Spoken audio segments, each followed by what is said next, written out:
Welcome to the Uplifters podcast. I'm Miranda Savas, and I've spent the last 20 years at the intersection of behavior change research and coaching. On the Uplifters podcast, we share diverse stories of women who've found something beautiful on the other side of the hard stuff. Despite self-doubt and fear, and honestly, who among us doesn't have those? These women have done big, brave things anyway, and show us through their actions how we can too. Today, I'm speaking with Jennifer Allebach, a woman whose life has been defined by lifting others up. Her professional legacy is extraordinary. She served as the Chief Girl Experience Executive at Girl Scouts USA, and probably to many is one of the most impactful leaders in that organization's long and storied history. She later brought her transformational leadership to the Muscular Dystrophy Association, developing strategies to serve their camps and children with neuromuscular diseases. But it's her personal journey of courage that brings us together today. 2 years ago, Jennifer lost her husband, Brian, to ALS after 4 years of being his primary caregiver while working full time. Jennifer's story isn't just about loss, it's about the weight of caregiving. It's about how sometimes our most difficult moments can become catalysts for helping others. She's here today because she believes that no family should have to navigate ALS alone. And she's ready to turn her hard-won wisdom into support for others. Jennifer, welcome to the Uplifters. Thank you. It's good to be here. What a life. What a story. How are you today? Well, as a friend put it, we are in the toddlerhood of grief in our family. Nobody asks for this disease. Interestingly, the last ALS wife we had on here was married to a man named Brian, who was also his primary caregiver. How long were you and Brian married? We were married 32 years, yes, and we had 5 children. I came to our marriage with 3 boys from a previous marriage, and 2 years later we had twin girls. We had a great time, so we were shocked when a very healthy, very vibrant, very busy man came down with this disease. Everybody was shocked. He ran, he went to the gym 3 times a week. He drove me in and out of New York City, where I had an apartment and worked, and came home every weekend, and he would drive me in, go to an opera, drive home. So we were stunned. What were the early signs for him? He was moving more slowly, and he was hunched over. And that happened about a year before he was diagnosed. We all saw it. We didn't know what was going on. ALS takes a year to diagnose. So in March of 2019, we were in Texas, and he pulled me aside and said, "They told me to get my affairs in order. I have ALS." And I said, "Okay, let's wait until we get home. I can't deal with this now. Our grandson was getting baptized." So we got home, and they formally diagnosed him the next month, and then it began. His disease progressed very quickly. He was using a walker within weeks, and within a few months he had a wheelchair, and we just had to quickly move on a lot of things to make sure he was safe because he kept falling. So our lives were devastated. All the freedom, all the adventures you dreamed of together. Yes. Just suddenly changed. Everything. Yeah. And he loved driving. And soon after Christmas, he couldn't drive. Then the pandemic hit. So that kind of was a blessing in disguise for us because everybody shut down. It kind of saved him a little bit because everybody was stuck.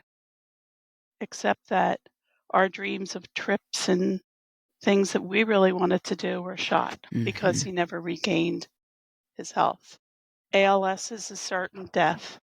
They tell you immediately, prepare for death, eat anything you want, do anything you want within your capabilities, but you will die. There's no cure. Mhm. 2 days after our formal diagnosis, I was offered a job at MDA. So you had already applied? Yes. Assumed you were working at MDA because what the?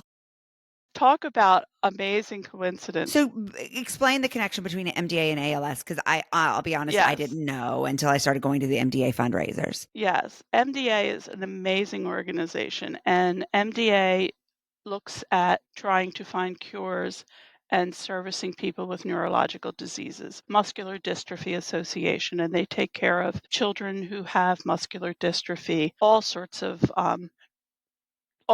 neurological diseases, including ALS. They take care of and fund research.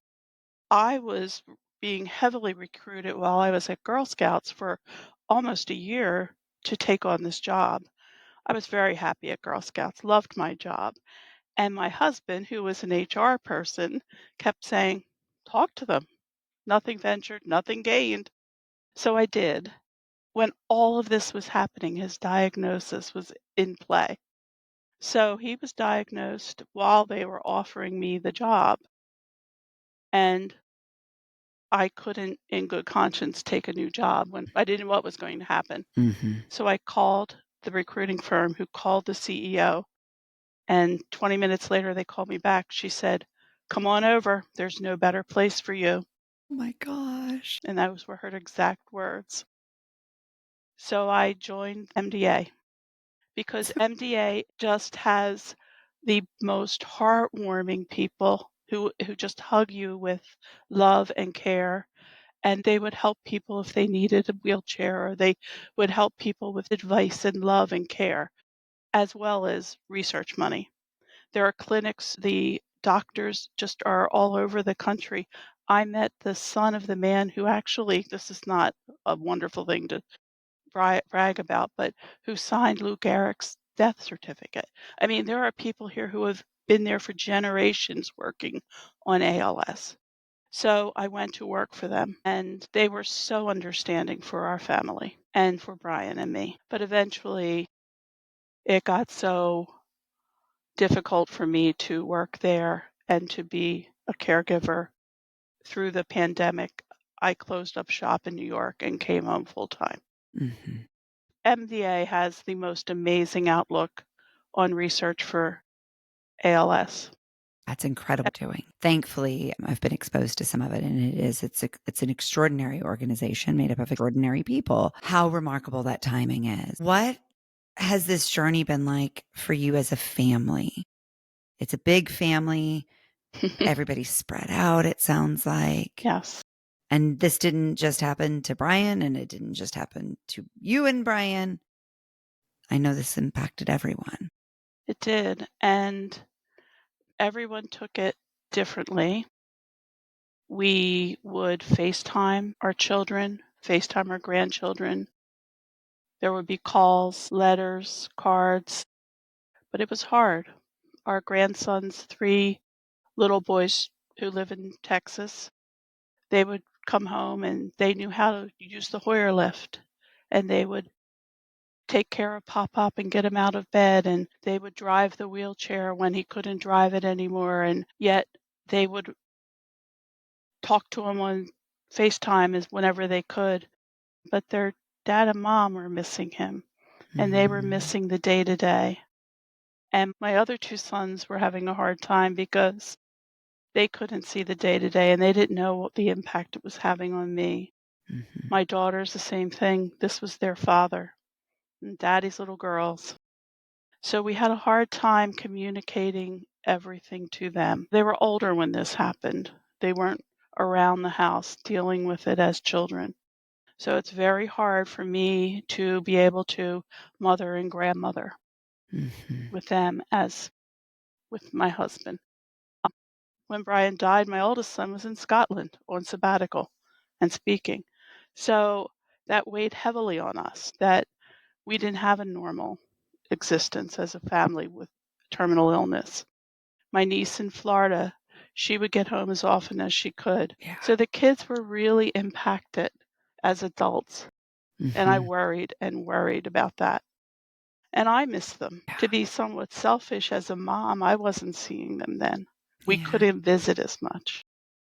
When I could visit, our caregiver was so gracious. She would come and spend the night, and we don't have more than one caregiver, so she would be able to stay a limited time because of her family needs. So it's Mm. very difficult to be a long distance family. Yeah. Yeah. To be separated by Yeah, distance for sure. And it sounds like there was some tension for you personally in terms of probably what you expected to be doing in that chapter of your life, which was to pour into your adult children, to pour into your grandchildren. And then all of that caregiver energy was being repurposed to someone you thought you would be caregiving alongside. but he was, by the time he was very ill, he had already really taken care of me, and Brian was a caregiver to me at first. And when he first got it, I came home from New York one weekend, and he said, "I'll never have to live without you, Jennifer, but you're gonna have to learn to live without me." And he pulled out a notepad, and it was written a whole list of things. It started with family, finances, investments, kids, trips, maintenance, yard, gardens, and I looked at it and he said, "Yep, sit down." And here we go. And he taught me how to do all the things that were his contribution to the marriage and things that I didn't generally do. So I now learned how to do all the finances and all the maintenance and what he usually did in the yard and what our goals were for the kids and our trips and everything that we needed to talk about. And we worked it all out. And then he kind of regressed into taking stock of his physical health. And he's a quiet man. So once I got it all together, he would reflect and just let me take care of things. Mm. And I knew he was worse when he wasn't double checking my numbers. He let me do it. And I thought, he's not feeling as well. Yeah. And then it was all on me. So caregivers do it all.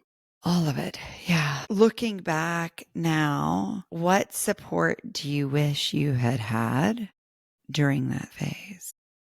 Well, it's interesting because, and I believe the last woman said this in the other podcast, everything is not paid for. Mhm. Out of pocket expenses are very costly, and caregivers, and they're not paid for by Medicare. They're not paid for. So it would be really great if the government would look into those sorts of things. Mhm. And I've often thought about advocating for those sorts of things to be paid for in the cases of terminal illness, Mhm. because that's where we saw the need. I became exhausted and it was hard. He was 200 pounds. And even though a Hoyer lift did most of the lifting, I was lifting as well, feeding, all of the bathroom needs. Everything was one person. It was either his caregiver who came or me. And she was cheerful and happy to do it. But she was tired too. She probably went home and felt exhausted. Mhm. So I do think advocating on a national basis for paid caregiving, that would be huge. Yeah. Really to bring in professionals so that family members can get a break. Oh, yeah. We have a wonderful group of friends. We call it the book club, but it's like 12 couples. They did everything for us. They would come over and weed our flower beds and sit and talk to us. And I have other friends who would just drop off with food. Our church would bring food, and we had all that. But I knew early on this was going to extend a while. And unfortunately, people, they tap out. Yeah. Yes. Yeah. It's not a 6-week recovery period. No, So no. there's got to be a solution, and ALS is the most tragic of these diseases. Why do you say that? I say it because there's no time frame on it. She was in the hospital once and they said, "Okay, can you just turn over so we can adjust your sheets?" And I'm like, "He can't move."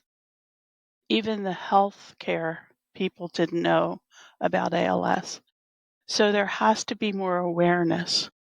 Mhm. And that's the problem with ALS. I think other diseases seem to have a little more awareness. To me, it seems particularly tragic because it takes the body, but not the mind. Exactly.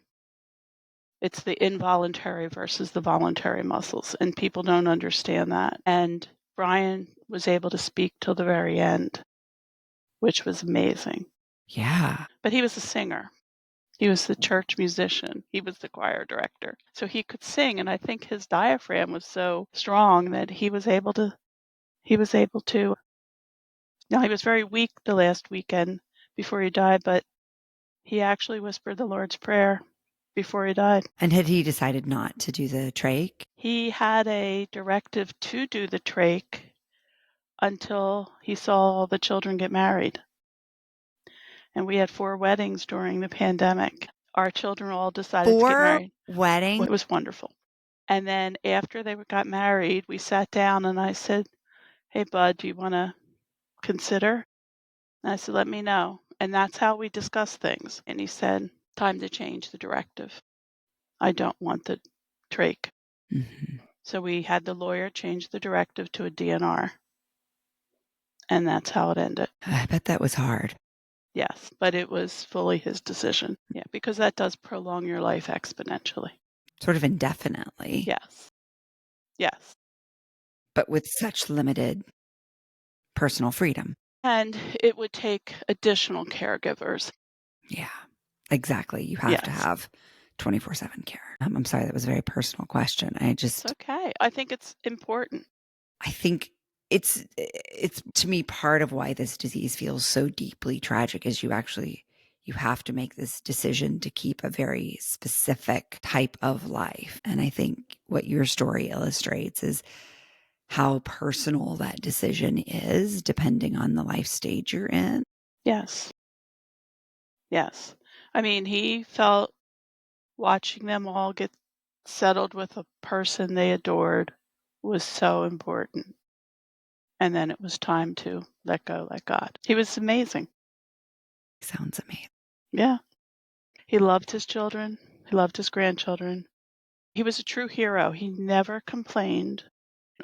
The only thing he would do at the end of the night, I would put him in bed and tuck him in, and he would just look at me and a tear would come down. I'd say, "I don't want this life." And I would say, "I don't either, but we're stuck with it, so let's make the most of it." Yeah, Yeah. And it sounds like you did. we tried. When I opened the show, I said that we talk about finding beauty on the other side of pain. This is still an open wound, I imagine. It will always be an open wound. I always question why him. We went to church all of the time, but I can't sit in church and look up at the choir loft and not cry. So I don't go. I look at people and I think, I don't have anybody. I'm alone and I will be alone. I had the best. Mm. So that's how I live. What does it mean to live in a way that honors him? I try to be the parent who would be making the decisions and giving the input that we would both give if kids ask. I'm trying to continue the life that we had, and I'm trying to be happy because he was always happy. He was a half full, and I'm always a half empty. So now I'm really half empty, and I'm trying to like make it half full. And half of the time I wondered, why not me? Why him? Because he loves this house. He loved being in the backyard. That's all he would do. And now I'm like, I got to go in the backyard. So I'm trying to do it all, Yeah. if that Yeah. makes sense.